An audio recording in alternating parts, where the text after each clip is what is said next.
Hey guys, Marvin and Kid here. Sorry about I'm late for versus Master of Twist. Uh, but I'm here to do this week's version. But first, we do the winner of last week, and that was Lex Luthor for Best Character, voiced by Clancy Brown. Not very surprised at it, but you know, it is what it is. You guys voted, and I decide. So here I am, guys. This is my choice this time around, and I got a good one for you guys. Best King of the Gods. So I got 8 gods from different uh, pantheons, and the first one we're going to start off with is Anu from Sumerian mythology. I'm a big mythology buff. Anu is the king of the Sumerian gods. He represented the sky. He represented the heavens. He was lord of constellations. He was also the king of spirits and demons. So a very interesting king of the gods for the Sumerians. Very interesting indeed. And I believe he was the father of Gilgamesh, I believe. Correct me if I'm wrong on that one, guys. So we move from Sumerian mythology to Celtic mythology. And this is the Dagda. I hope I'm saying it right. He was a god that was solidified for his pure strength, his power, his legendary unbridled passion, unbeaten in combat. He never lost a match, a battle, a war, ever. And he was truly represented by the Celts, if you want to say that very much. But a very interesting king of the Celtic gods, indeed. And very cool.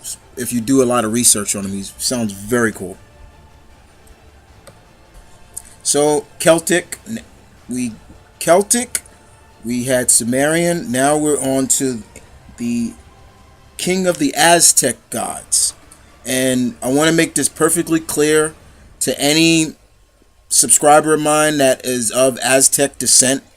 I mean no disrespect if I mispronounce the name wrong. So forgive me for that right off the bat. I mean no disrespect. But the Aztec king of the gods was named Huitzilopochtli. I hope I'm saying that right. He was the god of war, sun, and human sacrifice. Very cool looking god, king, Aztec king god. But once again, like I said, guys, I mean no disrespect. If I pronounced it wrong, correct me, guys. No disrespect whatsoever. But a very interesting god indeed. Very much. So Aztec, Celtic, Sumerian. Now we're into Hinduism. The Hindu gods. The king of the Hindu gods here is known as Indra. Indra. He is pretty much the Hindu counterpart of Zeus, basically. In a manner of speaking. He's also the god of war as well. And he also, his famous steed was a white elephant. That was really cool. If you Google his name, you'll see a lot of hieroglyphics and everything of what he, represented, and also his white elephant. I'm forgetting the white elephant's name. No disrespect whatsoever. But I saw this picture and I thought it was a very interesting picture as well. But yeah, this is Indra, the Hindu king of the gods. Pretty cool. If there's any other gods that I love more than the Egyptian, the the Norse or Greek gods, it's the Shinto gods. The Japanese gods, basically. I love them. And the king of the Shinto gods is Izanagi, actually. He is basically pretty much, he's a sky god as well. Most king gods are. He's the god of the sky and clouds. He's also the creator, pretty much the co-creator of all the Japanese islands as well as its people. So that's pretty cool to be. And there's so many other famous Shinto gods out there, but to know that he represents all of them before the other famous Shinto gods is really cool. Now we get to mainly the more familiar famous king of the gods. And of course, since we're doing this alphabetically, we're now with Odin, king of the Norse gods, Asgard, you know. Odin represented a lot of things, not just strength, but also wisdom. Legends say he gave up one of his eye to get knowledge, and that's always cool. That was cool to know, you know.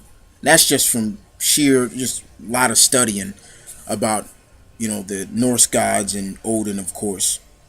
But of course, we know Odin's had many kids, but his most famous son, of course, is Thor. And that's just not comic wise, but just mythology wise as well. All right, guys.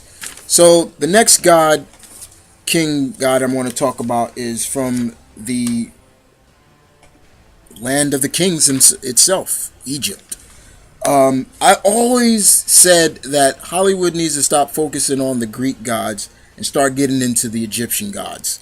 And one god in particular is the king, the sun god himself, Ra.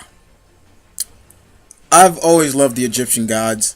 I've always loved what they represented. That they always looked a little bit different than the other pantheon of gods from different cultures and nationalities. They always looked different. And Ra, since he was more of the sun god, the sky, he looked very much. He had the body of a man, but he had the head of a falcon. It's the same thing with other gods like Anubis. He had the body of a man, but the head of a jackal. That was always the coolest thing for me for studying the Egyptian gods. But I really did like Ra. He was worshipped around the 5th dynasty of Egypt, and he was probably one of the most worshipped of ancient Egypt. That his name actually combined it with other gods. For example, like if you ever heard the term Amun Ra or Aptum Ra, there were other versions of Ra in just his regular name, but a very cool god nonetheless. And which brings us to the last god, being that, once again, like I said, I was going alphabetically. We're talking about the king of the Olympians, the Greek gods himself, the first player, before that word was even used, Zeus. Yeah, we're talking about Zeus. You want to talk about letting his little Johnson do the talking from Zeus? The thunder god, king of the lightning, all that, all his wisdom, he didn't know how to keep it in his pants. This guy had over 100,000 of kids because he didn't care. It was like, I'm the king of the gods, I can do what I want, and I'm just going to bang any girl I want. And you wonder why his wife was always so heated at him, and why his wife would take her anger out on his bastard kids, in a sense. Zeus, yeah. He, as they would say for Vince McMahon, as smart as he is, he sets himself up for a lot of things to happen to his kids, in a sense. And that's exactly what Zeus is. His most famous kids, of course, being that of Perseus, of course, and of Hercules, of course. But yeah, Zeus, the king of the players, the Mac Daddy, the first Mac Daddy of all, and you see why I left him for last. Not just because his name starts with a Z, but yeah, there's a lot to talk about with Zeus. And I can go on and on, but I think I'm going to end it there. So there you have it, guys. I gave you 8 gods that are king of their pantheon. You guys tell me, out of these 8, who do you feel is the best? I will see you guys next Tuesday. As you know, voting begins. It began yesterday because I didn't put it up. And it will end next Tuesday, which will be the 25th.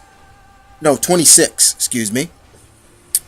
And I will bring you another. We'll find out who wins this. But then I'll bring you a double feature from 2 individuals. I'm going to give you 2 requests versus match with a twist. And one of them is from Zach the Thunder King, my friend Zach, and Deadpoolzilla. So I'll see you guys next Tuesday. Vote now. And let's see who you feel is the best out of these 8 ancient gods. This is Mount Vernon Kid saying peace, one love, stay tuned. You guys take care. And this is Versus Match with a Twist.